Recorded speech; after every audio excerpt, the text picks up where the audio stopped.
Thank you. Sure.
get a quorum. Yep. Good morning. Today we'll be marking up H.R. 369, H.R. 1181, H.R. 1259, H.R. 1367, and H.R. 1379. In the interest of time, I'll be waiving my opening statement, and I would have expected a round of applause for that. Thank you very much. Now recognize the ranking member for any remarks he may have. I'll follow the chairman. I yield back. Thank the ranking member for yielding. I'll now call up H.R. 369. The clerk shall report. H.R. 369, to eliminate the sunset of the Veterans Choice Program and for other The bill was circulated in advance pursuant to committee rules. Without objection, the first reading is dispensed with. I now recognize myself for 5 minutes to discuss the bill. As we discussed during last night's hearing, the Choice Program is currently set to expire on August the 7th of this year, just 5 short months from yesterday. At that time, VA expects to have approximately $1 billion left in the Choice Fund. H.R. 369 would remove the current 3-year sunset date for Choice, which would allow the program to continue working for our veterans until all that money is used for its intended purpose, increasing access to care for those who are waiting or traveling great distances to receive care at a VA medical facility. It would be a mistake to take my staunch support of H.R. 369 as staunch support for the Choice as we know it today. As last night's hearing clearly demonstrated, Choice has had many growing pains. We must and will take action this year to fix those failings and to consolidate Choice and the numerous other VA community care programs so that the process of referring a veteran patient to a community provider will be simplified and more effective for veterans, community providers, and VA employees alike. I'm already hard at work on legislation to do just that. However, there are real-world consequences that our veterans will be facing very soon if we fail to act today to remove the current sunset date, not the least of which is the fact that the $1 billion VA expects to remain in the Choice Fund on August 7th will no longer be available for them at a time when more veterans than ever before are seeking care in the community, and at a time when VA's non-choice community care programs are unable to absorb additional demand for care. We need to make sure that that money stays with our veterans and is used to create more access to care in the community as Congress intended when that money was appropriated 3 years ago.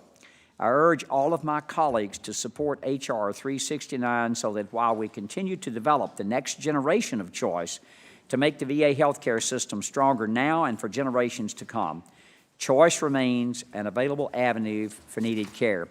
The bill is now open for amendment at any point. Who seeks recognition for the purpose of offering an amendment? Mr. Chairman, I'd like to offer an amendment to H.R. 369. It's at the desk. The clerk shall report. Amendment to H.R. 369 offered by Mr. Waltz. I ask unanimous consent that further reading of the amendment to be dispensed with. Hearing no objection, so ordered. I now recognize Ranking Member Waltz for 5 minutes to discuss his amendment. Well, thank you, Mr. Chairman. First of all, I would concur with the Chairman's assessment. Very much appreciate the desire to make sure that we have a smooth transition from the Choice Program as it moves into what the new consolidated care in the community will look like.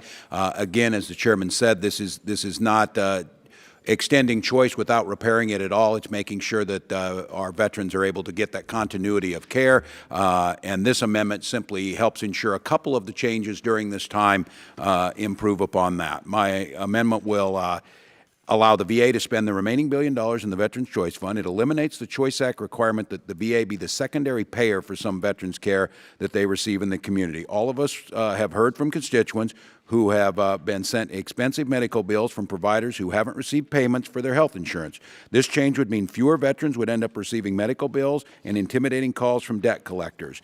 That can wreak havoc on their credit of veterans, cause unnecessary stress for veterans and their families. Instead, the VA would coordinate the payment of care with the veteran's health care insurer instead of the veteran receiving the bill first.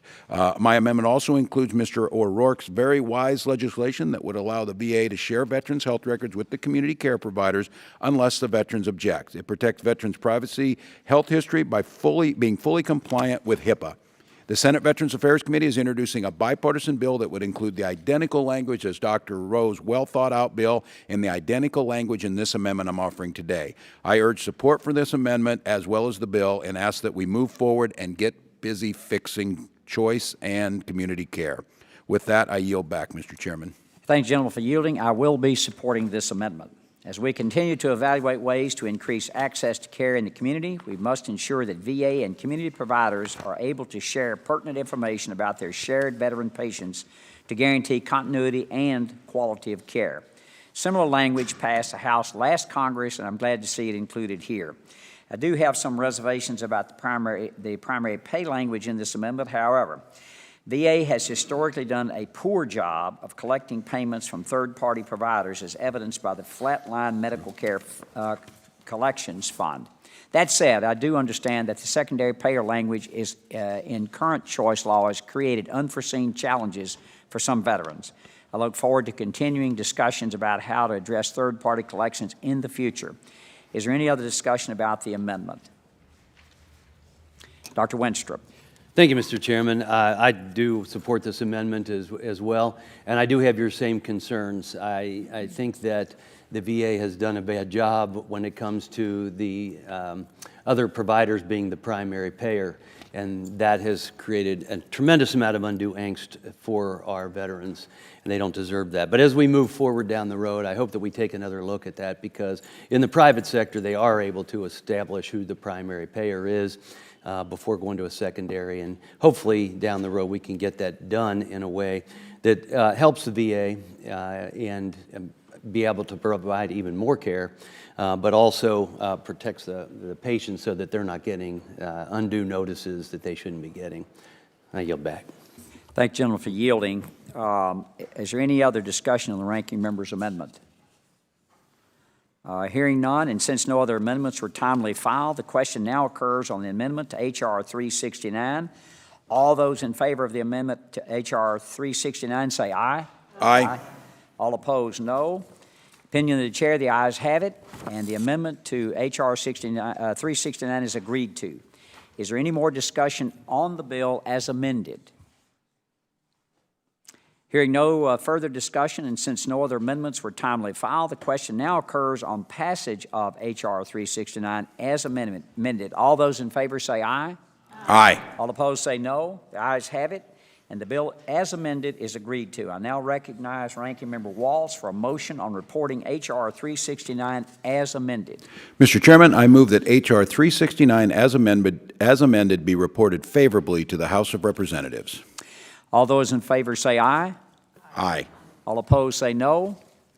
Opinion of the chair, the ayes have it. The motion is agreed to, and H.R. 369 as amended is reported favorably to the full House. I now call up H.R. 1181. The clerk shall report.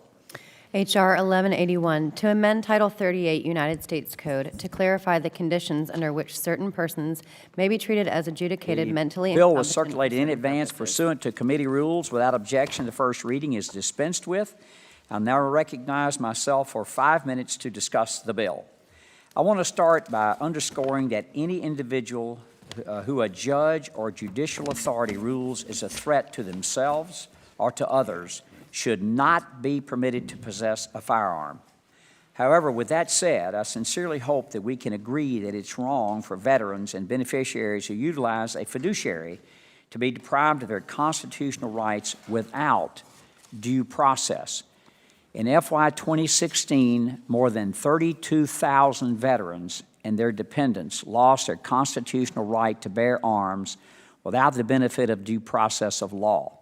The problem occurs when a veteran who, for whatever reason, such as a traumatic brain injury, needs help handling their finances. In some cases, VA may decide to appoint a fiduciary to help a veteran, which may be perfectly appropriate.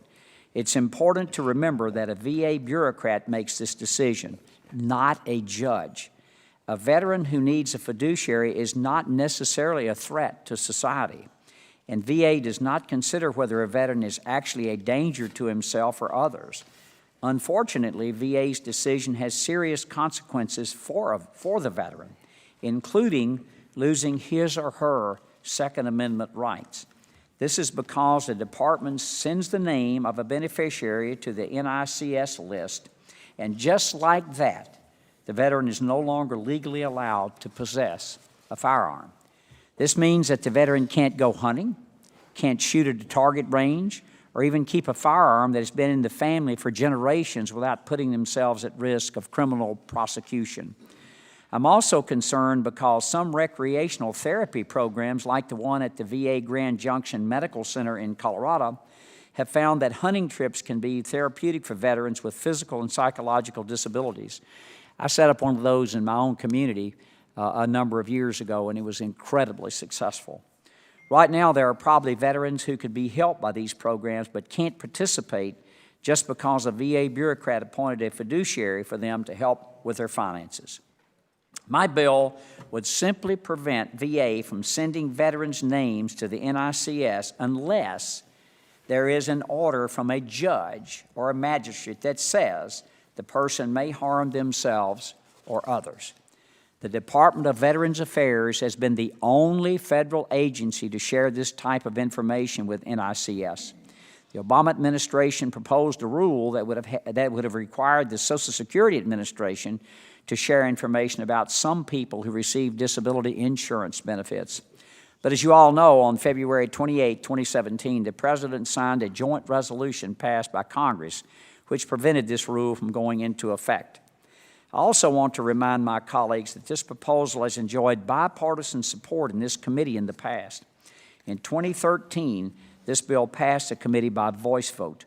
It also included legislation that passed this committee by voice vote in 2010. In the 112th Congress, the Veterans Second Amendment Protection Act was rolled into H.R. 2349, which not only passed this committee, it went on to pass the House by voice vote October 11th, 2011. I know we don't always see eye to eye, but we should all agree that veterans who are willing to lay down their lives to protect our freedom shouldn't have their own freedoms taken away without due process. 1181 has widespread support from veterans community, including the American Legion, VFW, and AMVETS. I urge members to support this bill. It's the right thing to do to ensure that veterans who fought for the Constitution can also enjoy the rights it protects. The bill is now open for amendment at any point. Who seeks recognition for the purpose of offering an amendment? Mr. Chairman, I have an amendment in the nature of a substitute at the desk, amendment number 2. The clerk shall report.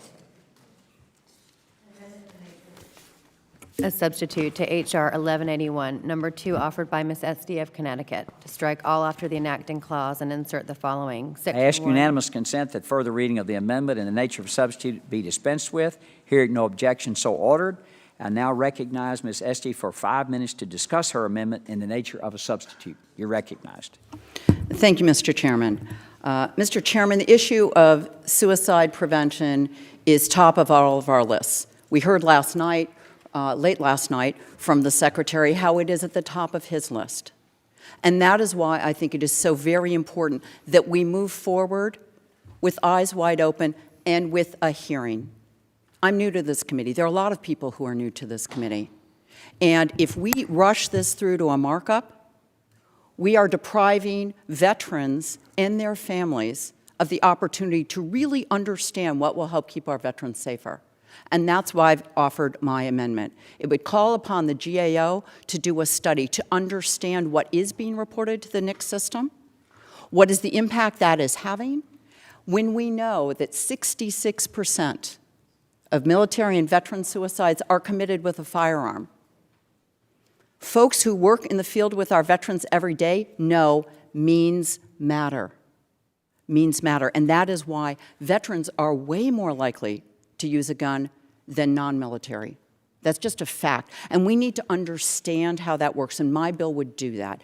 Have us slow this down so this new Congress has an opportunity to understand. This is particularly important because 3 months ago, every member of this committee who was in Congress voted for the 21st Century Cures Act. The 21st Century Cures Act had a provision that established an appeals process, gave more due process rights to veterans. Now, that may not be a perfect process, and I think there's more we can and should do. Among other things, and I know it's not the purview of this committee, but I'll bet each and every one of us does not like the prohibitor language that labels someone as mentally defective. It's wrong language, it's archaic, we should take it out for everyone, but it's particularly offensive for our veterans. And I pledge to work with you on that. But we just voted. Everybody at this dais voted who was in Congress 3 months ago on a compromise bill, bipartisan effort, to put a procedure and an appeals process in place. I think we should have the GAO see how that's working, understand what we could do better, and then in a bipartisan way, which is what this committee stands for, with real information, help protect the lives of veterans and their families, help prevent military suicide, and protect the Second Amendment. I know we can do that, but I don't believe the way to do that is a couple of weeks into Congress, a lot of new members, a new process in place as part of a bipartisan agreement just 3 months ago. This is, I think, railroading the process through, short-circuiting what this committee is known for. We should be here to actually be helping our veterans, not taking ideological stands. And at the end of the day, Mr. Chairman, I'm sure many of us will vote different ways, and that includes folks on my side of the aisle, too. I grew up, I had friends who died in hunting accidents. My great-uncle died cleaning a gun. I enjoy shooting. It's fun. But I care about our veterans, and I care about their families, and we're not doing a good enough job when we have 20 a day dying.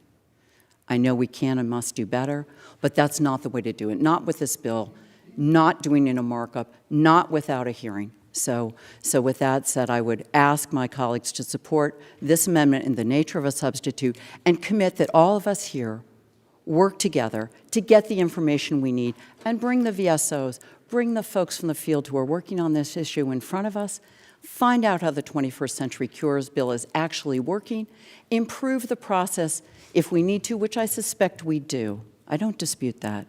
What I do dispute is the process we are looking at today to push a bill through without doing our due diligence. And let's be very clear. Our colleagues in Congress look to this committee to do that work, to have the facts. And that's what I'm asking, for us to have the facts. And the GAO process would allow us to update that and truly work together with all these new members of the committee, a number of them new to Congress. And I think we should be doing that. I think that's a better way to do it. And I thank the gentleman, and I reserve the balance of my time. Thank you, gentlelady, for yielding, and I thank the gentlelady for her amendment in the nature of a substitute, but this time I must oppose its adoption. This amendment in the nature of a substitute would gut the underlying bill. Right now, there are almost 168,000 names of veterans and their family members who have been deprived of their constitutional rights simply because a VA bureaucrat decided that they were unable to handle their financial benefits. Last year, VA added more than 32,000 names to that list. If the gentlelady's amendment in the nature of a substitute were adopted, VA would continue to deprive veterans of their constitutional rights without due process of law, guaranteed by the Constitution. We do not need a GAO study to help us decide whether or not to ensure that veterans receive the same due process as everyone else. It is outrageous that criminals are not added to the NICS list until after they are actually convicted of a felony or a misdemeanor domestic violence, yet tens of thousands of veterans, and only veterans, are added to the NICS list every year. These men and women have fought bravely to defend our freedoms, often in combat, often risking their lives. And yet the VA continues to deprive our nation's heroes of basic constitutional rights. It's even more disgraceful because VA does not determine that the veteran is actually dangerous before sending the veteran's name to the FBI. VA's fiduciary appointment process only looks at whether the veteran needs help managing his or her affairs, including the disbursement of funds without limitation. As a doctor, I am concerned that veterans may choose not to access the benefits they've earned including access to health care for conditions related to their military service because they do not want to risk being branded as incompetent. Our veterans face enough challenges transitioning to civilian life without this added burden and label. It is unfortunate that so many people who agree with the gentlelady on this issue continue to perpetrate the stereotype that we should fear those who are mentally ill. There is no evidence that individuals who have a mental condition are more dangerous than individuals in the general population. I am concerned that the stigma attached to mental illness often discourages people from getting the help they need. I urge all members to oppose Ms. Estes' amendment in the nature of a substitute. Is there any more discussion on the amendment in the nature of a substitute? Mr. O'Rourke, you're recognized. Mr. Chairman, I want to thank you, and I want to thank Ms. Estes for your work on this issue. For me, this is not a slam dunk issue. I mean, I hopefully as much as anyone jealously guard our constitutional protections, including the Second Amendment, but I don't think it is exclusive to all other rights and considerations, including public health and the well-being of the veterans that we want to serve. And Ms. Estes' point about veteran suicides, the connection to suicide by gun among these veterans, and ensuring that those who need help get it and who shouldn't have a gun don't get a gun is pretty compelling. But so is your point that we shouldn't single out veterans for special scrutiny or forcing them to go through legal hoops that no other American does, especially those who have not served. So I've got a question on some numbers that you brought up. You said there's 168,000 total veterans who are in this category, 32,000, I believe you said, added last year. Do you think there is the capacity within the judicial system, and I think there's a provision here for others who can effectively adjudicate these issues, to make those determinations for those veterans who I think we would both agree, you mentioned earlier, there are certain folks, veteran or not, who should not possess a firearm. Do you think the capacity exists within the means outlined in your bill to address that so that we are effectively reducing veteran suicide, especially by firearm? And so I'll yield to the chairman. I thank the gentleman for yielding, and I know that today courts, with full protection for an individual's due process rights, they make competency decisions every day, including involuntary hospitalizations and conservatorships. And I will go back to my time in residency. We look after people's rights much better today than we did. 40-something years ago, when I was an intern, literally I could say this person needs to be put in a mental institution, and that was all it required in the city of Memphis hospitals was an intern signature. We could and should have and now do better than that. And the due process in the courts is guaranteed in our Constitution, a right to a speedy trial, and sometimes speedy in the eyes of the law is not very fast. But I'll yield back to the gentleman now. I thank the chairman for his answers, and also thank him for raising the point that we do not in any way want to discourage veterans from coming forward should they have mental health needs, for fear that they will not be able to enjoy other rights and protections that they otherwise would have. And I would just ask everyone on the committee, this is one of the last bastions of bipartisanship. We all want to do the right thing by the veterans. We all want to do the right thing by the U.S. Constitution. I don't think anyone wants to shortchange either. We just want to get to the right place. So I hope that we can take the thrust of Ms. Estes' amendment, which is to ensure that we have all the facts about what this will do, and that we do our best to prevent those deaths by gun that we see far too often, particularly among veterans who have a higher suicide rate than the general population. As we discussed last night with the Secretary, he agreed, I said this, other members of the committee said this, veteran suicide is the #1 issue. Those are preventable deaths, and we have to be focused on them, doing everything we can within certain parameters, Constitution being one of them. So I just hope that we can work together on this, because I think we all want to do the right thing, and I think good arguments were brought up on both sides. So I yield back to the chairman. Thank you. I thank the gentleman for yielding great points, Mr. O'Rourke. Anyone else want to comment? Hearing none, the question now occurs on the amendment in the nature of a substitute to H.R. 1181. All those in favor of the amendment in the nature of a substitute of H.R. 1181 say aye. Aye. All opposed say no. No. And the opinion of the chairs and noes have it. The amendment in the nature of a substitute is not agreed to.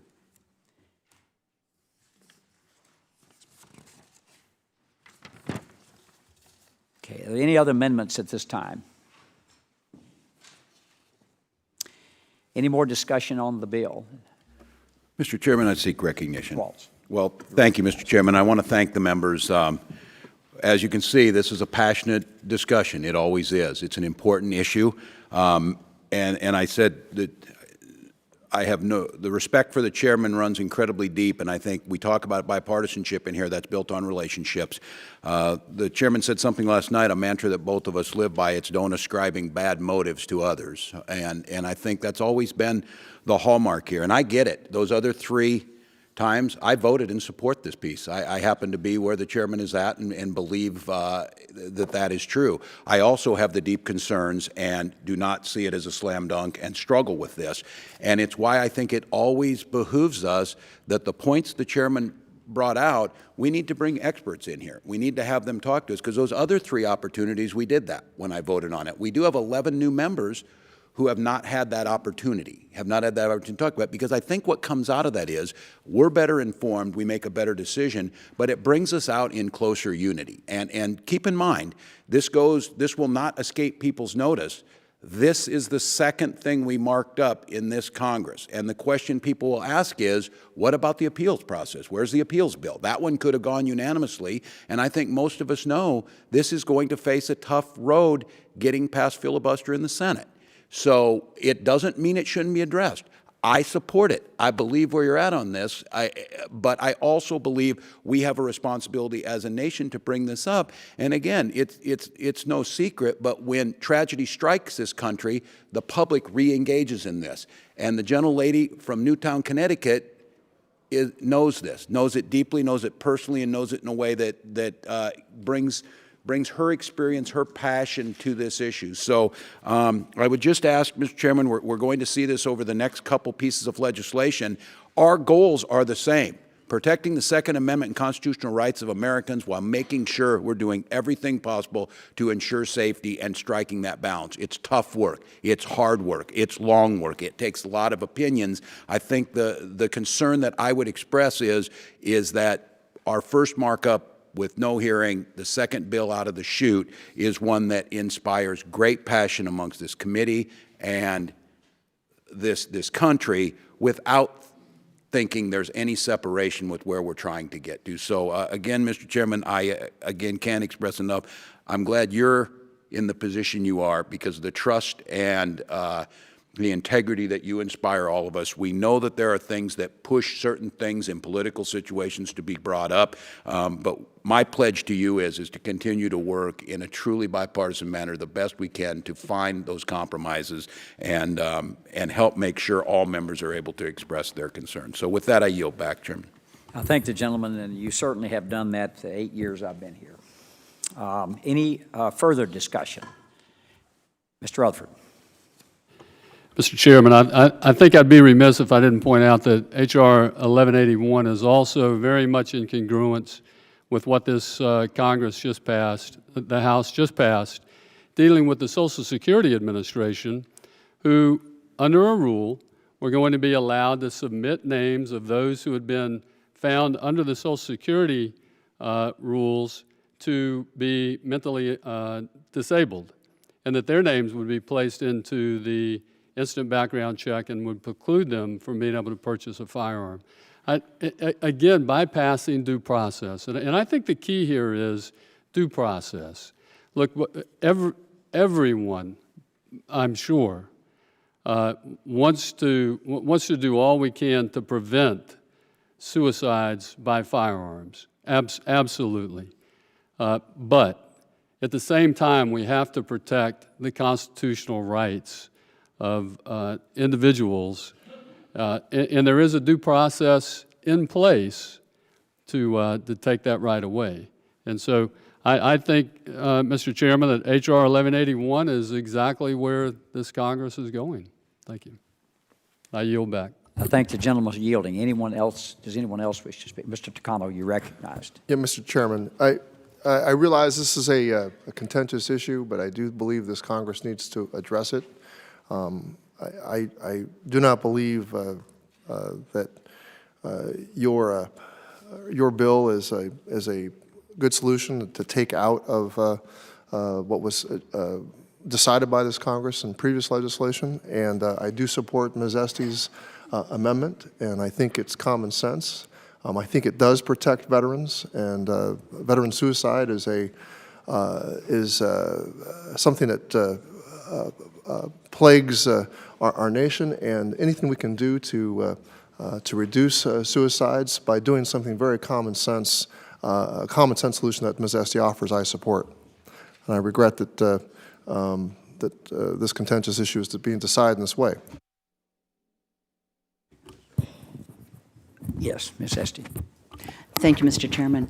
I think what we're hearing is just common agreement about what our goals are. And I know each and every person in this committee shares that same commitment to uphold the Constitution, every single one of its amendments, and to support our veterans and their families and communities. I would point out the bill as currently drafted would immediately release the 174,000 names that are reported, which I agree is overly broad. It is overly broad, and that's why I want to have a hearing. It is too broad. But among those 174,000 are tens of thousands who have very serious mental diagnoses, schizophrenia, dementia, issues that actually should raise red flags. And we can, and I believe we can and will find a better way to address that. But I think a wholesale release of basically all of those records and saying, we wipe that away, you would pass a NICS background check system in an instant, and then it would require families to take loved ones to court and get that determination. And we know how hard that is for families. So we need to recognize it's really hard for families to drag a family member in too. And so I do believe, Mr. Chairman, there is a better way to do this. I'd like to be part of that process, but I think that is only possible when we do our work in committee, when we follow regular order, when we delve deeply, and this is all the more the case because the 21st Century Cure Act did provide a new process to address these due process concerns. And Senator Cornyn and others worked on that bipartisan agreement with the Senate. That's why I push for my amendment or anything else that will allow us to see how is that working, how we can continue to do that. But I think a wholesale release and saying to families or someone in the VA who examines someone who has concerns, says, you now have to go drag them into court. You figure out some way to charge them with not being, with being dangerous. That puts a big burden, and I think that's going to expose too many veterans and their loved ones to risk. And I think there's a middle path, and I would urge us to take our foot off the pedal right now, do our job in committee, bring folks back in and understand what's happening in 21st Century Cures and find that better solution that respects the Second Amendment and yet protects families better than a wholesale release of all of those names without regard to their diagnoses. Again, with great respect, I'm delighted to be on the committee. I hope we'll be able to work in a bipartisan way, which I know this committee is known for. That was one of the reasons I worked hard to get on it, in our shared support for those who've served this country. With that said, I urge my colleagues to respectfully vote no at this time, but pledge to have a hearing and try to get this right. Thank you very much, and I yield back. Ms. Estes, we're very glad to have your expertise on this committee. And just as a matter of clarification, this legislation would not remove any names currently on the NICS list. So it would not do that. Rather, it would ensure that more veterans and their family members would not be added to the list by VA unless a judicial authority, magistrate, or judge determines they are a danger to themselves or others. So it does not do that. Mr. Chairman, can we get clarification in the language? Because I'll tell you, various groups reading it have not read it that way, and if we could get clarification, that would be very helpful in the committee language. We're clear on that. It does not. Anyone else would like to be recognized? Hearing no further discussion, and since no other amendments were timely filed, the question now occurs on passage of H.R. 1181. All in favor say aye. Aye. All opposed say no. No. The ayes have it, and the bill is agreed to. I now recognize Mr. Kaufman for a motion on reporting H.R. 1181. Thank you, Chairman. I move we favorably report H.R. 1181 to the full House. All those in favor say aye. Aye. All opposed say no. The aye, in the opinion of the chair, the ayes have it. The motion is agreed to, and H.R. 1181 is reported favorably to the full House. I now call up H.R. 1259. The clerk shall report. H.R. 1259, to amend Title 38 United States Code to provide for the removal or demotion of employees of the Department of Veterans Affairs based on performance or misconduct. The bill was and for circulated other in purposes. advance pursuant to committee rules. Without objection, the first reading is dispensed with. I now recognize myself to discuss the bill. Members, as many of you know, providing true accountability at the Department of Veterans Affairs has been a goal of mine and this committee for many years. We have passed several versions of this legislation before us today, and yet the challenge remains. And that challenge is to provide Secretary Shulkin with the tools he needs to swiftly and effectively discipline employees who don't meet the standards our veterans deserve or who fail in their sacred mission to provide world-class health care and benefits to the men and women who have served. My bill builds off of previous legislation to provide a singular expedited procedure for all VA employees to respond and appeal to proposed removals, demotions, and suspensions for performance or misconduct, or in the case of Title 38 employees, which are our health care providers, for a question involving direct patient care or clinical competence. The pre-notification process must be completed within 15 business days, not calendar days, but 15 business days. And there is an expedited appeal to the Merit System Protection Board, where the first step at the administrative judge level is limited to 45 days. The bill would also provide for an opportunity for either party to appeal the administrative judge's decision to the full MSPB and would allow limited judicial review.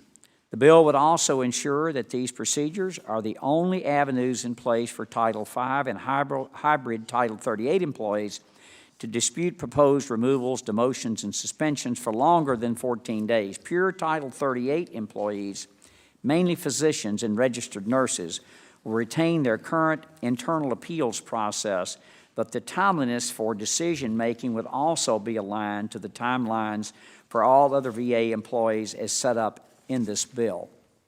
This bill would also provide improved protections for whistleblowers, would allow the Secretary to reduce an employee's federal pension if they are convicted of a felony that influenced their job at VA, would provide the Secretary with the authority to recoup a bonus provided to an employee who engaged in misconduct or poor performance prior to receiving the bonus, and would allow the Secretary to recoup any relocation expenses that were authorized for a VA employee only through the employee's ill-gotten means, such as fraud, waste, or malfeasance. Last, it would also provide the Secretary with the direct hiring authority he has been asking for so that he can hire medical center directors and visiting directors in a more expedited manner and fill leadership vacancies across VA. Now let me address some of the criticisms of H.R. 1259 that I've heard. Some have said that this bill is nothing but an attack on workers' rights. This simply is not true. I agree with everyone here that 99% of VA's employees are hardworking public servants who are dedicated to providing quality health care and benefits for veterans. Unfortunately, when the Secretary comes across the small number of employees who don't meet VA's expectations, as we have seen in the scandals in Phoenix, Denver, Central Alabama, Philadelphia, Memphis, and many other locations nationwide, it's nearly impossible to fire or discipline them.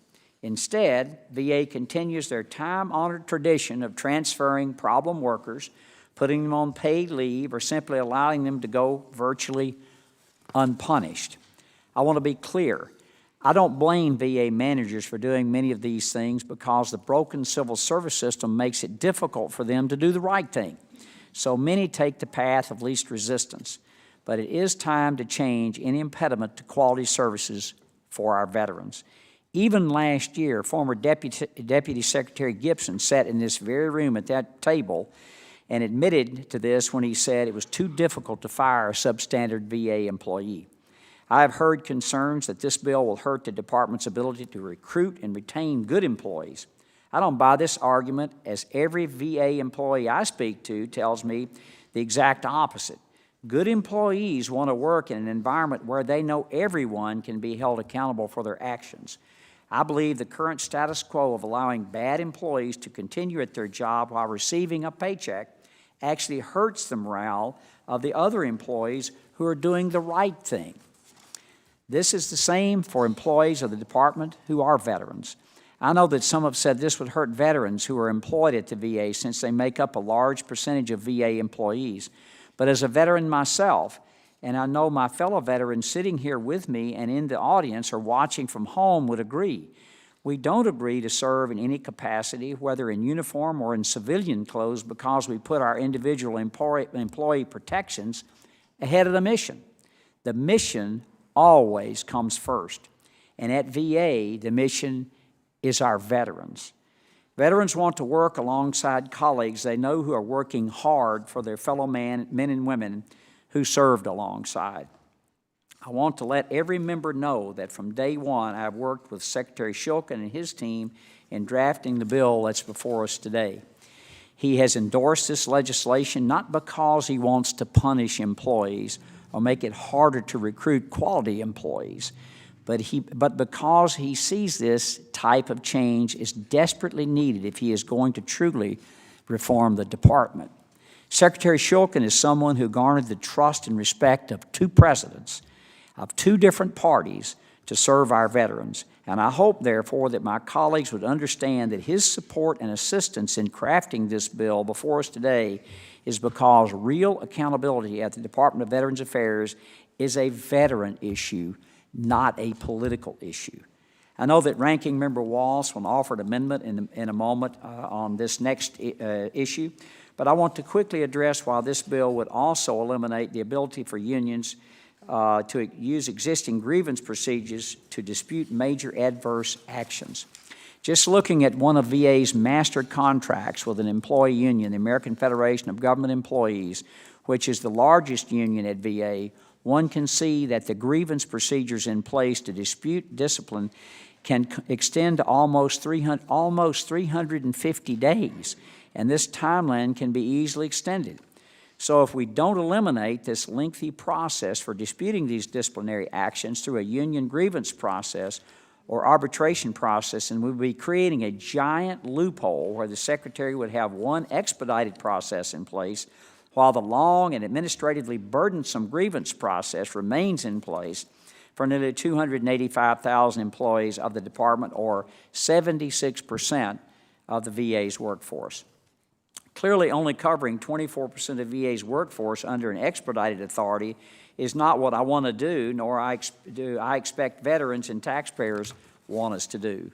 Finally, I would like to remind my colleagues that this bill is supported by a growing list of co-sponsors and by an impressive list of veterans organizations, including the American Legion, VFW, Paralyzed Veterans of America, Iraq and Afghanistan Veterans of America, the Military Order of the Purple Heart, Concerned Veterans for America, Student Veterans for America, Reserve Officers Association, Fleet Reserve Association, the Association of the United States Navy, the Enlisted Association of the National Guard of the United States Vets First, AMVETS, and the United States Army Warrant Officers Association. Members, our choice today is very simple. You can decide to stand with an antiquated system that is responsible for the lack of accountability and the scandals that have arisen over the past years, or you can stand with our veterans, we who sit on this committee to serve. At the end of the day, that is the job of this committee. Our primary mission is to support our veterans. Everything else takes second place.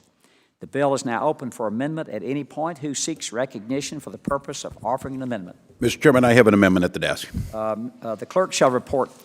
Amendment to H.R. 1259 offered by Mr. Waltz to strike Section 3 and insert the following new Section 3. I ask unanimous consent that further reading of the amendment be dispensed with. Hearing no objection, so ordered. I now recognize Ranking Member Waltz for 5 minutes to discuss his amendment. Thank you, Mr. Chairman, and I would take us back to our previous discussion. There is absolutely no doubt. I reject the idea that there's a choice between veterans, choosing veterans accountability or those working at the VA. That's a false choice that's put in front of us. Every single one of us wants your trust, all of us here. No one hates a bad soldier like a good soldier. No one dislikes a bad teacher like a good teacher, and no one dislikes a bad VA employee like a good VA employee. And I have to tell you, we've had plenty of hearings, some of which I have issued subpoenas for. Every one of those subpoenas went to people who weren't involved in unions. They were the management folks who were making bad decisions. And so we do not disagree on this. Get rid of the people not doing their job.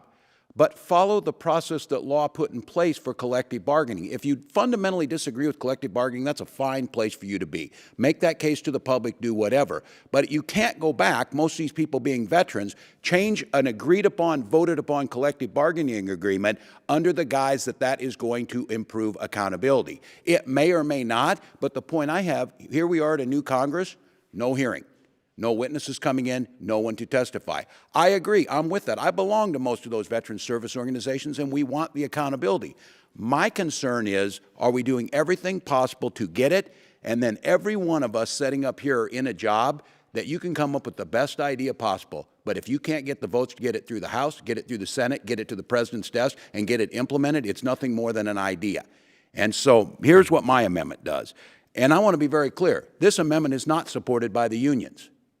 So if that's going to be made, and the case was made here that this should not be political. I remind you, last time we had a discussion on this, the minute I said I would leave this room, there would be a political attack on me. It took 24 minutes before the ads were up last time. Today it will probably take 15. They're a little better prepared. But the idea of it is, all of you know in here, I work for this accountability. We want to give the tools there, but we want to work together to craft something that doesn't make a false choice, protects the rights of good employees, and I can tell you, and I'm going to read my amendment, I witnessed this at Toma, Wisconsin, where public sector unions were weakened, bad management ran roughshod, and whistleblowers were not protected trying to bring their concerns about opioid abuse in the Toma VA because they didn't have the protections there. So this amendment simply does this. It takes the identical test from the Bipartisan Veterans First Act introduced by Republican Senator Johnny Isakson in the last Congress. It allows for expedited removal for senior executives and VA employees who should be removed for poor performance or misconduct, but protects whistleblowers, ensure all employees are treated fairly. The bipartisan compromise was supported by the VSOs and actually has a chance of passing the Senate. I do not believe, and you can all come back and tell me this, we'll have a discussion in, say, October.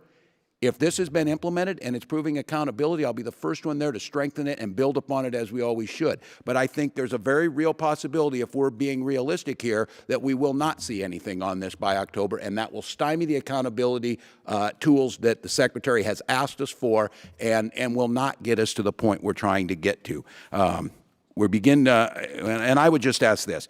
Please take a hard look at the language I'm offering from the Veterans First Act, introduced in the Senate. The language supports on both sides of the aisle, something that can move forward. And again, I can read you all the parts of it. I'm making the case on this. I do not disagree with almost anything that the chairman said.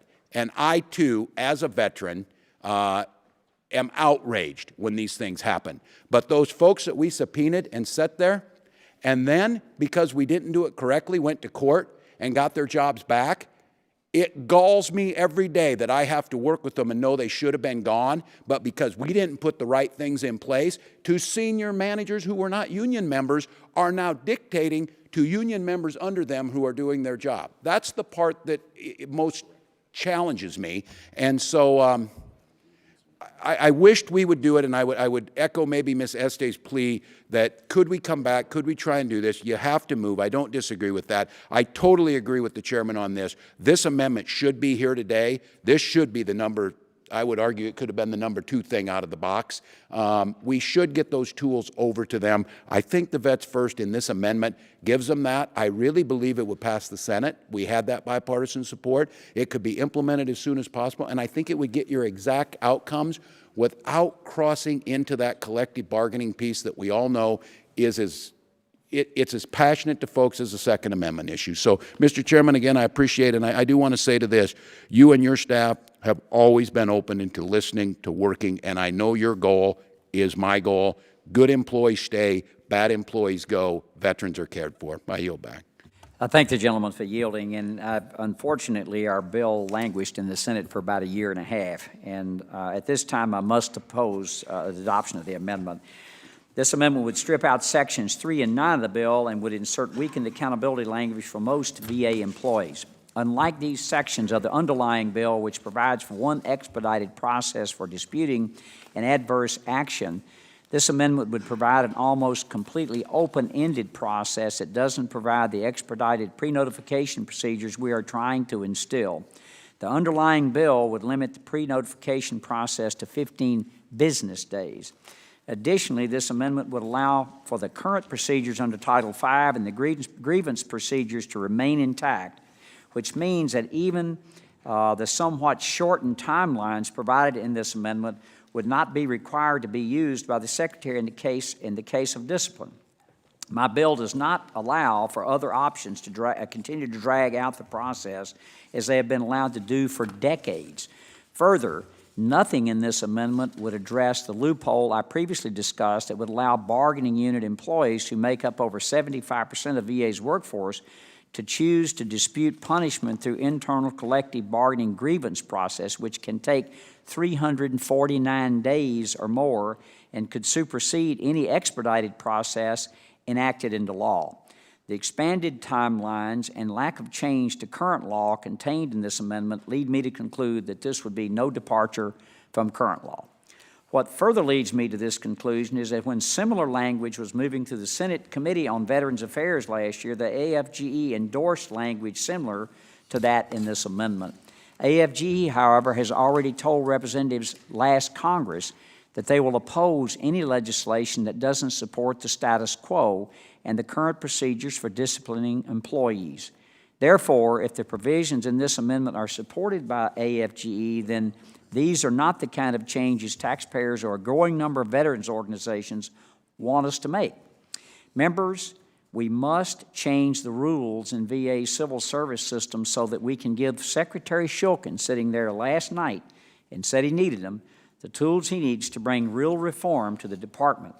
I urge all members to oppose my friend Mr. Wallace's amendment. Is there any more discussion of the amendment? Mr. O'Rourke, you're recognized.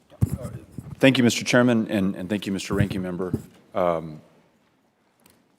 So to the Ranking Member's point, one of the benefits of having a little bit more deliberation on this is ensuring that we all have the facts to make informed decisions. To a person, we want accountability. You've been saying that since I first got on this committee, Chairman Rowe, and I thank you for it, and you're doing your best to act on that, and for that I'm grateful. But if our goal is to serve the veterans and to make sure that we have great access, timely care, and quality outcomes, I want to understand how this contributes to that. For example, how many VA employees are chewing up 350 days in a process that is preventing them from getting out of the way and putting another good employee in so that they can deliver service. If it's, you know, a critical number, I think that helps to make your case. On the other side, the way I understand it today, what your bill would change is that if my supervisor wants to fire me, I can now go to my AFGE rep. That rep can work with my supervisor to see if there are any issues that they can resolve together. And if they can't, then I go back through the process and I'm removed. If they can, perhaps there's a training issue, perhaps there's something else that's not working in the section that I'm in that gets resolved. I go back to work and I improve outcomes for veterans. I'd love to know how often that has taken place. So having the facts and the information and the data upon which to make an informed decision, instead of, in my case, not speaking for anybody else, saying, look, folks, I voted for accountability, mission accomplished, I'm on my way. I really want to know the impact that this is likely to have. You're going to gain a supporter if you can help me understand the underlying case from the numbers and the data. My concern is that when we looked at the high-profile accountability problems within the VA, a $600 million hospital that's now $1.7 billion, not a single person was fired, and those responsible allowed to keep their pensions and to retire. I don't think those were frontline employees. I don't think those were bargaining unit employees. By and large, could be wrong. My understanding is that those were decisions made at a more senior level for which people were not held accountable. Absolutely unacceptable. I want to make sure that we do a better job of that. If this bill does that, prevents an Aurora, Colorado, and ensures that we deliver better care, better outcomes at a lower cost to the taxpayer, sign me up. But to date, I don't have that, and I do have concerns that we may be removing processes that improve outcomes for veterans, and so I'm not willing to sacrifice that. When we have a bipartisan bill that I think many of us I voted for, again, didn't make the AFGE people back in El Paso happy. I could care less. I want to make sure that I'm making the veterans in El Paso happy.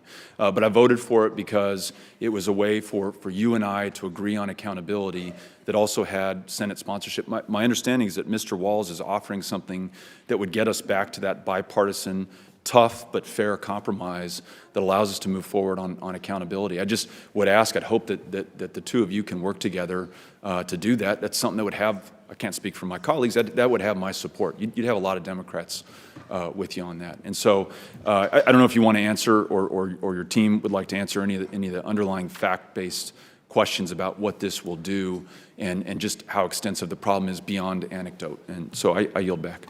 Thank you, gentlemen, for yielding in your comments. I don't think just a couple of things. One, I don't believe that the VA is firing too many people. I haven't seen a scandal about that where you see all these people getting fired. They're not. The problem is, here's a couple of examples we've received from VA that speak to the fact that not closing this loophole will make our intentions with the underlying bill null and void, and that's why veterans will not see any changes from the status quo. At one VA facility, an employee was indefinitely suspended pending resolution of criminal proceedings related to her participation in an armed robbery. She grieved the indefinite suspension rather than appealing it to the MSPB. The grievance was settled between her and her union representative and the VA in an arrangement that allowed her to return to work. A later removal of the same employee was also grieved and mitigated down to a suspension based on union intervention. She continued to have attendance problems, so a new removal action was effected on January 23, 2017. She has since grieved that action, and the union has invoked arbitration. I should note that looking at the numbers of arbitrations, it can last more than 264 days. Here's another timely example following our O&I subcommittee hearing last week on drug diversion within VA. At another VA facility, a pharmacy tech diverted leftover fentanyl rather than destroying it. A removal of this employee was proposed, which the employee and their union representative grieved, and management, under pressure from the union at the facility, agreed to withdraw the removal and issued a last chance agreement instead. This individual is still a VA employee. Anyone else wish to comment? Mr. Chairman, Yes, sir. I believe the fentanyl issue was in Colorado, and in fact, that individual was caught in the operating room shooting up fentanyl that the individual had stolen from the VA and was, in fact, not fired under current personnel rules. As to, I think, the situation in Aurora, Colorado, this committee did press the FBI to look into Mr. Hagstrom criminally because he had lied repeatedly under oath before this committee, and the FBI did, in fact, refer criminal charges to the Justice Department under the prior administration, and no action has been taken. I yield back. I thank the gentleman for yielding. Mr. Chairman. Mr. Takano, you're recognized. Thank you, Mr. Chairman. I just want to remind the committee about a report back from the Commission on Care, which we established through the Choice Act. Both the Republican and Democratic appoint the co-chairs of the commission. When asked by some members of the committee about why more folks hadn't been fired, both pushed back. Both of the co-chairs were respected leaders of private sector health care organizations, and they both reported on their amazement about how little supported and how neglected the personnel function of the VA was. And what they were referring to is they said, look, we cannot, in the private sector, fire our way to excellence. There is a distinction between somebody who is egregiously incompetent, not doing their job, and people who are not trained well. I can tell you that they were concerned that what I recall from that testimony was that managers are not sufficiently trained to do progressive discipline, to keep the proper records. It is very possible to dismiss federal service, civil service employees. My concern is that, the Phoenix scandal came to light because there were whistleblowers, there were people on the front line who told truth to power, who were not intimidated by senior managers who had overwhelming amounts of power to intimidate them from being able to tell the truth. And my fear is that unless we do this right, we're going to create an accountability system which empowers the very people who need to be checked. Namely, senior managers who seem to get off scot-free from doing very incompetent things. And it's the ability of the line workers we want to protect to be able to tell truth to power in a way that doesn't disrupt the ability of a VISN or a VA center to get its mission done. But in a well-balanced workplace where people are respected, I think there's a far better outcome. And I think that's what the message of the two co-chairs of the Commission on Care was to this committee. And I wish we could bring those individuals back and work together, and along with all the other stakeholders, and work together on a real accountability plan. Bring out AFG into it. Let's get together and look at how we can do accountability right. And I just am not comfortable with the bill put forward. I support Mr. Walz's amendment. I thank the gentleman for yielding. Any other comments? Any further discussion on the amendment? Ms. Esty, you're recognized. I'm highly supportive of accountability in all across the veterans organizations and all of the VA facilities. We've got a 5-star rating in Connecticut, but it is not universally good, and I hear about it every time something doesn't go right. This is, again, an area where we have agreement. I think the concern, a number of us that you're hearing from a number of us, and again, I'm new to the committee, is I would like to be able to press more on, for example, how this works to ensure that whistleblowers don't end up getting suppressed under the proposal that you've got. If we had a hearing, I'd be able to get a better understanding of how on the ground that works. How is this going to support and ensure that SES members who are making those decisions are held to account? They've got a lot of power. If the issue is they're not being properly trained, they don't know how to fire people, then train them what civil service allows them to do in firing. But I think, again, there are a lot of new members to this committee. There are a lot of new members in Congress. I think the due diligence that we need to do in regular order in committee would be helpful. I know to me is new to this committee, and drilling down, as I think it would to other members of the committee, and again, allow us to go forward in a bipartisan way, which as I think we should. I'm being deprived of that opportunity to support you today because we don't have a hearing, and I can't get those questions answered because I don't have the people on the line, the SES folks, here to assure my concerns. And I would like to be able to support because I'm highly supportive of the accountability. I have too many questions to do that right now. I believe that a hearing would allow us to do that, fashion a bipartisan proposal that we could all agree on, that would hold a lot of sway, not only with our colleagues in the House, but with our colleagues in the Senate as well, and get this done as soon as possible. Thank you, and with that, I yield back. I thank the gentlelady for yielding. Any further comments? Any more discussion on the amendment? Hearing none, the question now occurs on Mr. Wallace's amendment to H.R. 1259. All those in favor of the amendment to H.R. 1259 say aye. Aye. All opposed say no. No. In opinion of the chair, the noes have it. The amendment to H.R. 1259 is not agreed to. The amendment's not agreed to. Who seeks recognition for the purpose of offering an amendment? Oh, Ms. Custer, there you are. Thank you, Mr. Chairman. There is an amendment at the desk in the name of Mr. Walls. Clerk shall report. An amendment in the nature of a substitute to H.R. 1259 offered by Ms. Custer to strike all after the enacting clause and insert the following. Section 1, short title, table of contents. I ask unanimous consent that further reading of the amendment in the nature of a substitute be dispensed with. Hearing no objection, so ordered. I now recognize Ms. Custer for 5 minutes to discuss the amendment in the nature of a substitute. Thank you, Mr. Chairman, and I will speak to the Custer amendment in the nature of a substitute. Thank you very much. I want to pick up on this discussion about whistleblower protection because I know this is something that members who have served on this committee have been working on for a number of years to provide vital protections. And just a brief background for the new members of the committee, you've heard us talk about the choice program, and I'm sure you read in the news about the lengthy delays and wait times for getting services at the VA, particularly in Phoenix. You've probably read about the Aurora, Colorado cost overruns at the hospital there in Mr. Kaufman's district.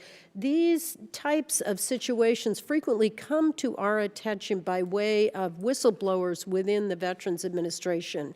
And in a bipartisan way, this committee has bent over backwards, taken great precautions to make sure that we continue to protect the rights of whistleblowers to come forward and that they not be punished in any way with regard to their employment when they do come forward.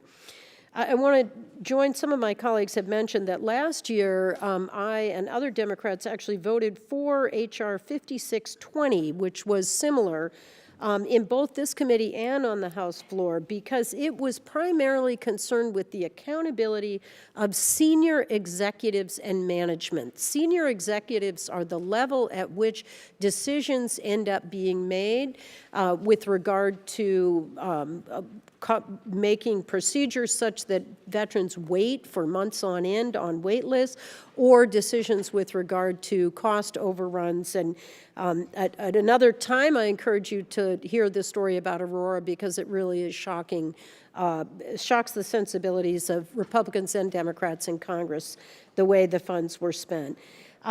While I didn't support every provision of that bill, I and many of my colleagues agreed that the VA needs more leverage to ensure that managers and leadership at the VA are held accountable for bad conduct at facilities like Phoenix and Aurora.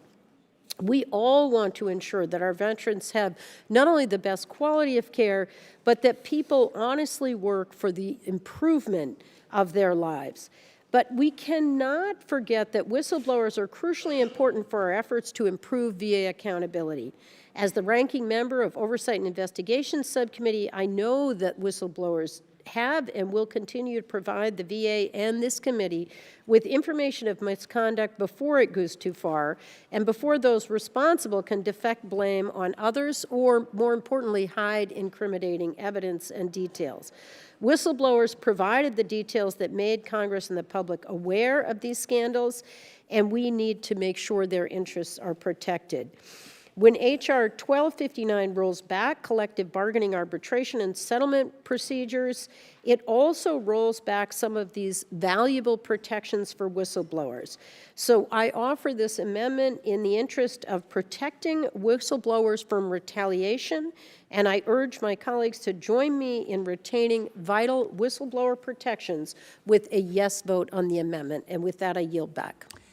I thank the gentlelady for her comments on the amendment in the nature of a substitute. At this time, I must oppose its adoption. The bill that you mentioned last year did not include superseding the grievance procedure that Dr. Shulkin said he needed in this piece of legislation, which is why it's there. I appreciate our colleagues, that our colleagues believe that there's a need to provide real accountability at the department. I truly believe this.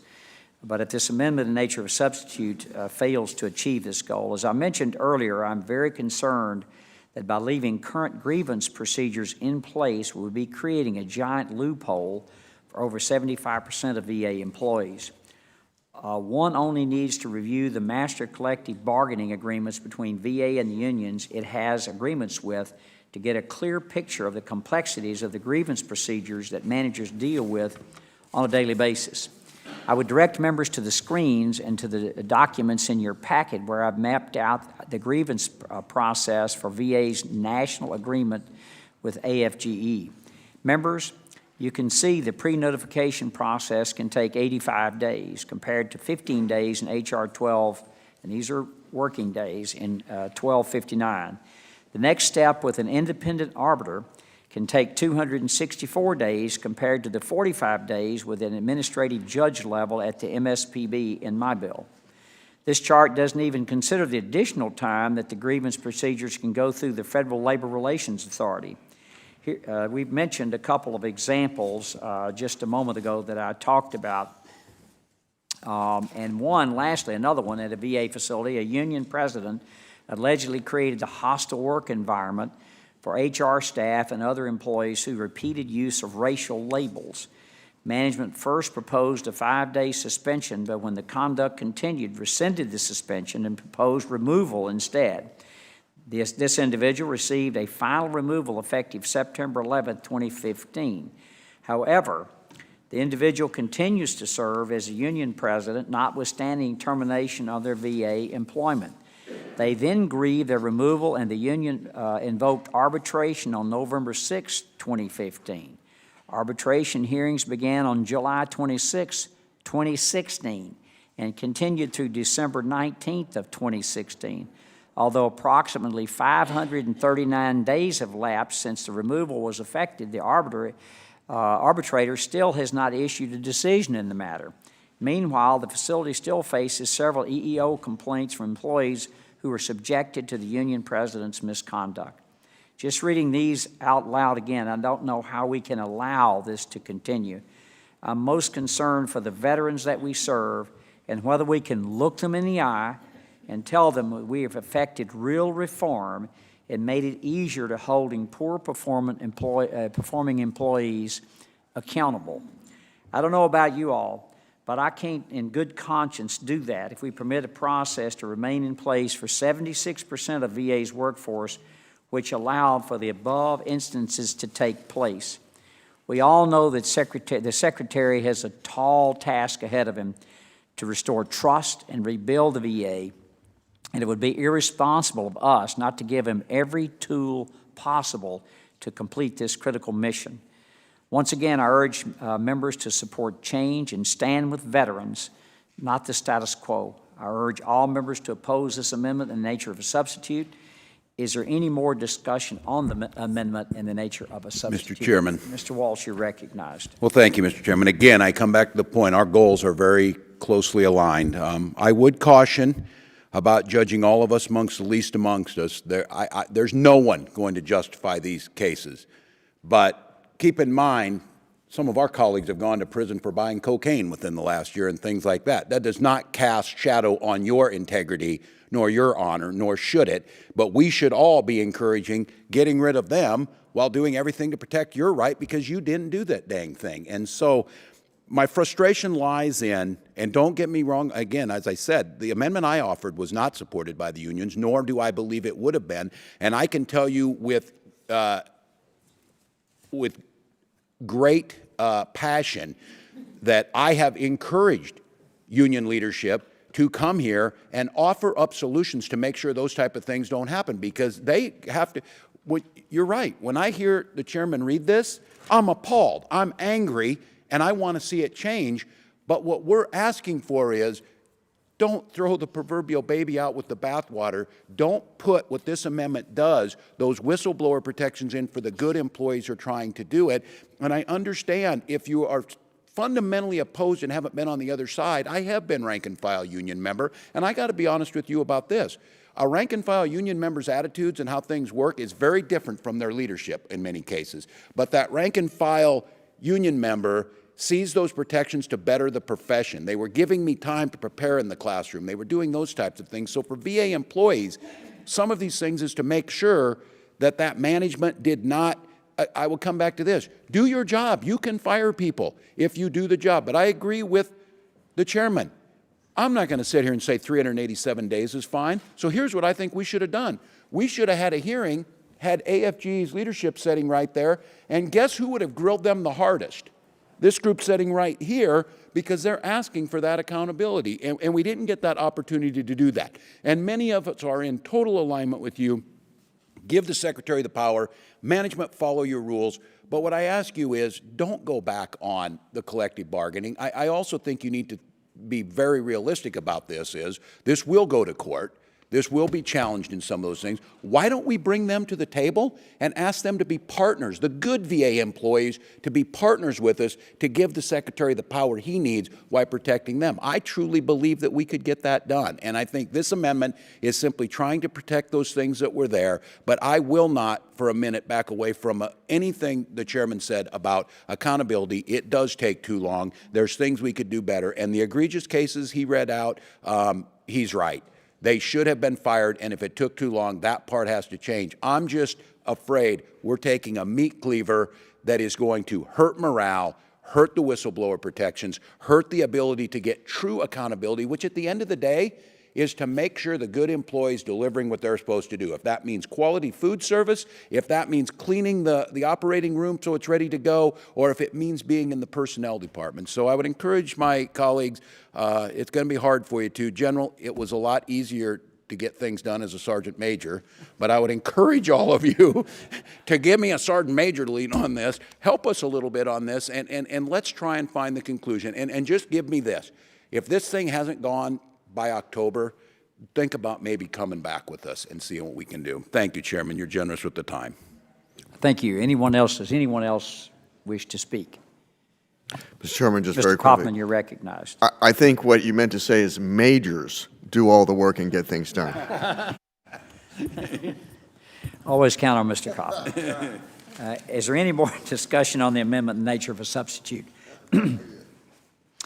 Hearing none, the question now occurs on the amendment in the nature of a substitute offered by Ms. Custer to H.R. 1259. All those in favor of the amendment in the nature of a substitute to H.R. 1259 say aye. Aye.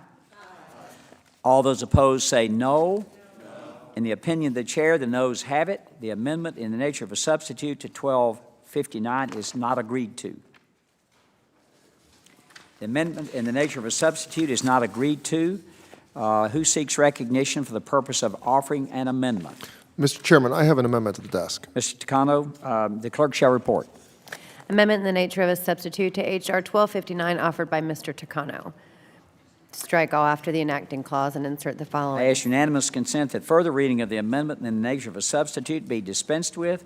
Hearing no objection, so ordered. And now recognize Mr. Takano for 5 minutes to discuss his amendment in the nature of a substitute. Thank you, Mr. Chairman. My amendment in the nature of a substitute would strike the text of H.R.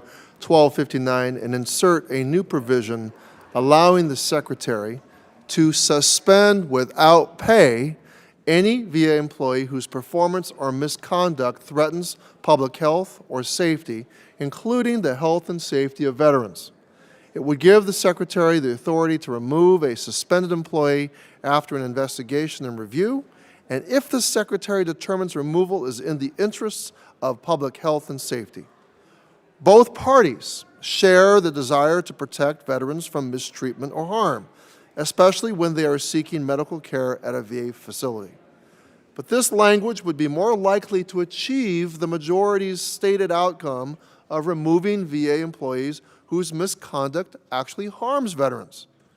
However, reforming and improving the VA won't happen if our only solution is to make it easier to fire employees.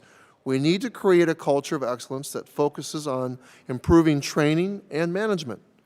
Even the Bipartisan Commission on Care, as I spoke about earlier, told this committee that coming from the private sector, that they were shocked by how little was invested in training and management at the VA.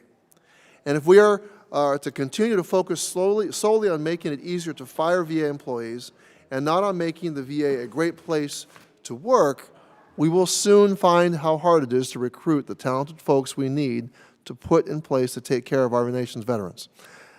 This bill, as it is currently being offered, also doesn't do enough to protect whistleblowers. It does not offer enough time for an employee to get their case together to file an appeal. And it undermines collective bargaining agreements negotiated in good faith between management and employees. And when these basic protections are undermined, we give too much power to managers whose goal may be to retaliate against someone who has called out a mistake.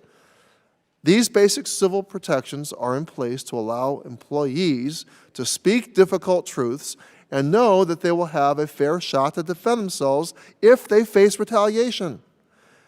My amendment addresses our shared goal and would ensure the Secretary has the authority to immediately suspend any VA employee whose behavior threatens the health and safety of veterans, and that the suspended employee does not accrue pay while the investigation is being carried out. Now, I hope you will all join me and vote in favor of my amendment. Before I yield back, I'd like to ask unanimous consent to enter into the record 2 letters, one from the AFL-CIO and one from the American Federation of Government Employees, opposing the underlying bill. Without objection, so ordered. And I would like to ask unanimous consent to enter in record a letter from the AFGE in support of my amendment in the nature of substitute. Without objection. I yield back, Mr. Chairman. I thank the gentleman for yielding. And one of the things that I did when we looked at this accountability bill, based on my experience as a previous chairman of the Subcommittee of Health, Employment, Labor, and Pensions, when a rule was passed to allow union organizations with as little a vote for it to organize in as little as 10 days, I thought that was unfair. When this bill was first brought to me, in the bill was 15 calendar days. I didn't think that was enough time, Mr. Takano. I thought there should be 15 business days because there are, we had at the time that we were discussing this, it was President's Day. That would have been a calendar day, but you don't do work on that day because it's a holiday. Weekends you don't do work. So I thought it was only fair that we extend that. That's why I put that in there. And I want to thank the gentleman for his amendment in the nature of a substitute. But this time I must oppose its adoption. I appreciate that Mr. Takano believes that there's a need to provide real accountability at the department. But as we've explained to Mr. Takano when he's offered this amendment to every accountability bill in past Congresses, this language fails to achieve this goal. My main concern with the substitute is it would dramatically change the standard and process for removing VA employees. The substitute would only give the Secretary the authority to remove an employee if they represent, quotes, a threat to public health or safety, end quotes, which is a nearly unobtainable, if not immeasurable, bar to reach. This undefined standard would make it almost impossible for the Secretary to remove employees under this new authority, thereby ensuring that current stalemate civil service rules would continue. Unfortunately, maintaining the status quo, as I've said time and time again today, is not an option. I would submit that the standard laid out in this A&S would not apply to those employees involved with many VA's ongoing scandals that have been exposed, including the cost overruns of the Denver construction project, the manipulation of data at the Philadelphia regional office, the allegations of inappropriate use of government purchase cards to the tune of $6 billion, the continued employment of an employee who participated in an armed robbery in Puerto Rico, and many other egregious actions that continue to come to light almost daily. Members, these are the very types of employees that our constituents and our veterans expect to be held accountable. But the standard proposed in this substitute would not give the Secretary the authority to provide the accountability we all know VA desperately needs. I urge all members to oppose Mr. Takano's amendment in the nature of a substitute. Is there any more discussion on the amendment in the nature of a substitute? Mr. Chairman, Mr. Walsh. if I could for just a second, Yes, sir. I thank Mr. Takano and support him for continuing to try and get that. What you're hearing here is we are doing a great job of talking amongst ourselves. I still think that table should be full of the folks who are actually delivering it and talking on that. And again, I would ask that we think about that in the future of bringing them back to reach that. And I certainly, as always, respect the chairman's desire to get us to true accountability while protecting those employees who are doing a good job. I yield back. Thank the gentleman for yielding. Any other comments on the amendment? The question now occurs on Mr. Takano's amendment in the nature of a substitute to H.R. 1259. All those in favor of the amendment in the nature of a substitute to H.R. 1259 say aye. Aye. All those opposed say no. In the opinion of the chair, the noes have it, and the amendment in the nature of substitute is not agreed to. The amendment in the nature of a substitute is not agreed to. Is there any more discussion on the bill? Hearing no further discussion, and since no other amendments were timely filed, the question now occurs on passage of H.R. 1259. All those in favor say aye. Aye. All those opposed say no. No. In the opinion of the chair, the ayes have it, and the bill is agreed to. The bill is agreed to. I now recognize Mr. Kaufman for a motion. Chairman, I move that we favorably report H.R. 1259 to the full House. All those in favor say aye. Aye. All those opposed say no. In the opinion of the chair, the ayes have it. The motion is agreed to, and H.R. 1259 is reported favorably to the full House. I now call upon H.R. 1367. The clerk shall report. H.R. 1367, to approve the authority of the Secretary of Veterans Affairs to hire and retain physicians and other employees at the Department of Veterans Affairs and for other purposes. The bill was circulated in advance and pursuant to committee rules. Without objection, the first reading is dispensed with. I now recognize Dr. Winstrup to discuss this bill. Thank you, Mr. Chairman. H.R. 1367 would make a number of improvements to strengthen the Department of Veterans Affairs' ability to identify staffing shortages, to recruit and retain high-quality employees, and to quickly bring them on board to serve our veterans.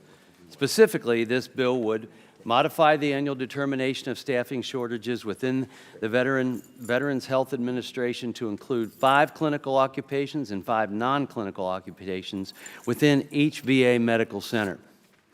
We establish an executive management fellowship program to allow eligible VA employees to take one-year fellowship positions in comparable private sector entities and eligible private sector employees to take one-year fellowship positions within the VA.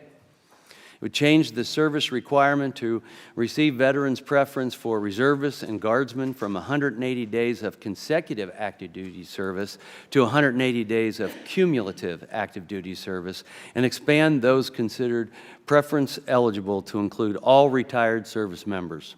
It would allow VA to non-competitively reappoint a former employee to a position not more than 1 grade higher than their former position as long as the employee left voluntarily, had a satisfactory performance record, and maintained necessary licensures and credentials. Would require VA to establish a recruiting database for mission-critical positions, use it to fill prolonged vacancies. Would require VA to promulgate regulations to allow for accepted service appointments for students and recent graduates. Would require annual performance plans for VA political appointees.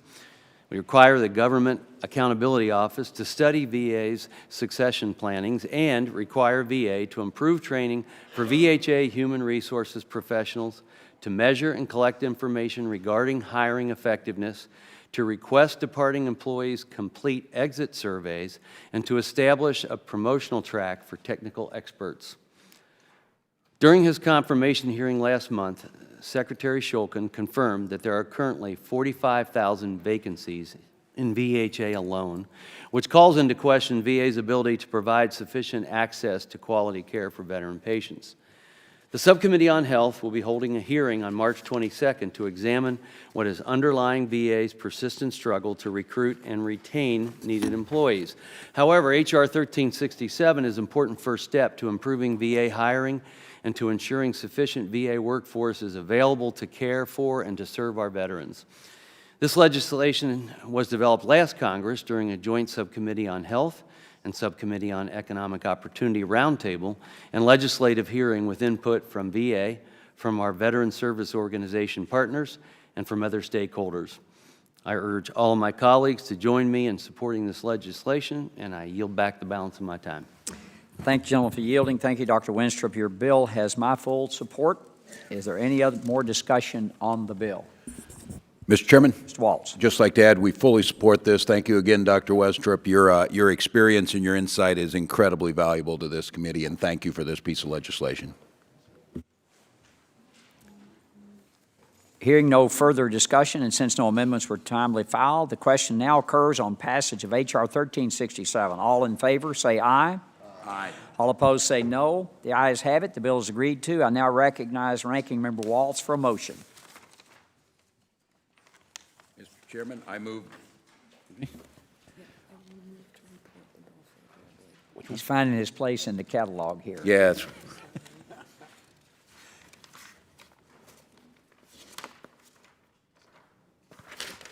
Oh, that's easy. I know that one. Sorry. I thought it was more complex. I thought I was going to complain about something. No. Mr. Chairman, I move that H.R. 1367 be reported favorably to the House. All those in favor say aye. All opposed say no.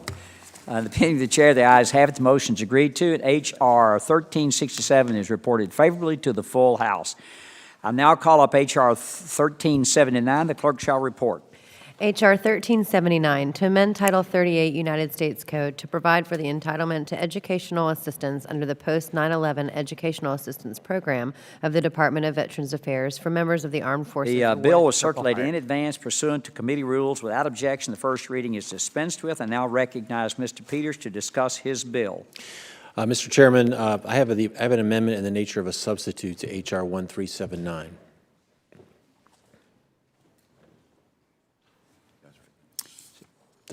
Am I okay to go? Yeah, go right ahead. Okay, You're thank you. recognized. I want to say thank you, Mr. Chairman. Thanks to the gentlemen who've joined me as original co-sponsors on the bill, Ranking Member Walls, Mr. Bergman, and Mr. Mast, who is himself a Purple Heart recipient. Let me also thank the committee staff for their hard work. Our collaboration on this bill exemplifies the reason I'm on this committee, which is to work in a bipartisan fashion to help veterans in need, and I apologize. I'm going back and forth between this markup and the ENC markup, where we have not reached peak bipartisanship. This committee is setting a better example in that way. As you know, we currently have veterans who have qualified for a Purple Heart Medal, but not for post-9/11 GI Bill education benefits. These veterans made a tremendous sacrifice to our nation, and they've earned the education benefits through their service. So in order to fulfill this promise, I've introduced this bill, H.R. 1379, which will ensure that all honorably discharged post-9/11 Purple Heart recipients have access to the education benefits in their GI Bill. I've been happy to work through the details of this bill with the Department of Veterans Affairs, which provided the technical assistance needed to ensure this bill works appropriately, and that's why today I introduced this amendment in nature of a substitute, which encapsulates the VA's comments and ensures the benefits go to honorably discharged veterans.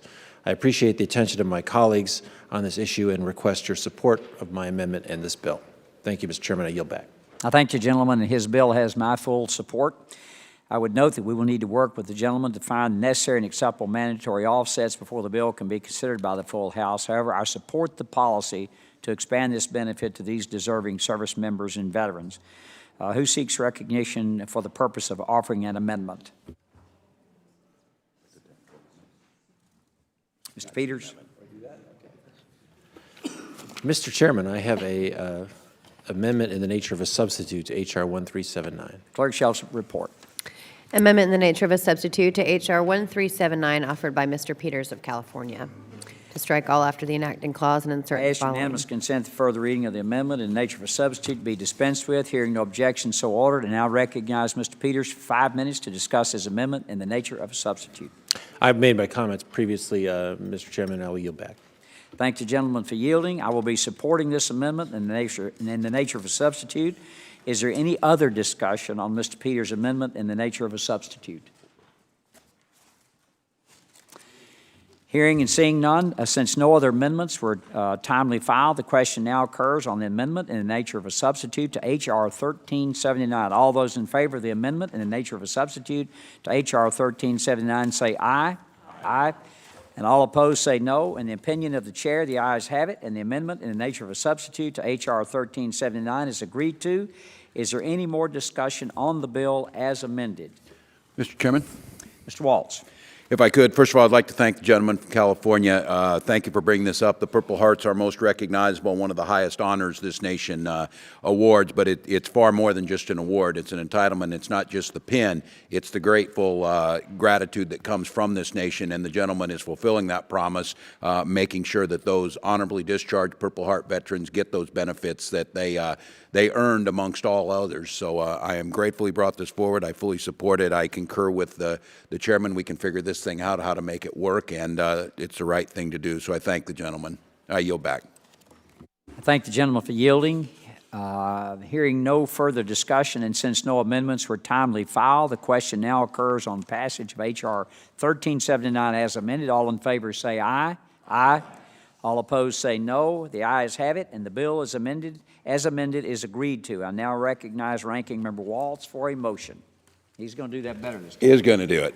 Mr. Chairman, I move that H.R. 1379 as amended be reported favorably to the House of Representatives. All those in favor say aye. Aye. All those opposed say no. In the opinion of the chair, the ayes have it. The motion is agreed to, and H.R. 1379 as amended is reported favorably to the full House. Summarizing today's votes, the committee has voted to report favorably H.R. 369 as amended, H.R. 1181, H.R. 1259, H.R. 1367, and H.R. 1379 as amended to the full House. I ask unanimous consent that the committee staff be authorized to make technical, clerical, and conforming changes to the bill favorably forwarded today. Hearing no objection, so ordered.